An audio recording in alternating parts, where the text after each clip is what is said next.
Okay, I have a dusty table and I have the dusting attachment, which is good for a Dyson cordless vacuum.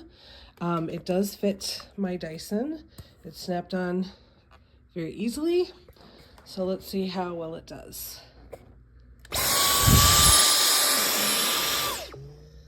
Can't see it, but it did clear a nice path through the dust.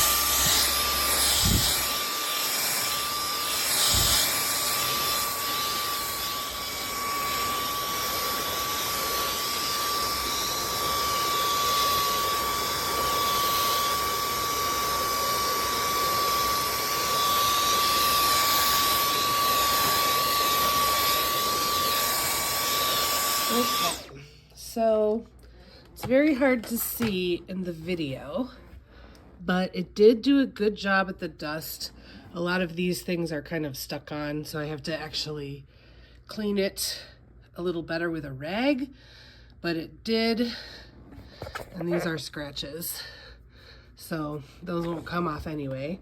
So it did do a good job of taking off a lot of the dust that was sitting on this table and leaving me more information about where I need to clean it better.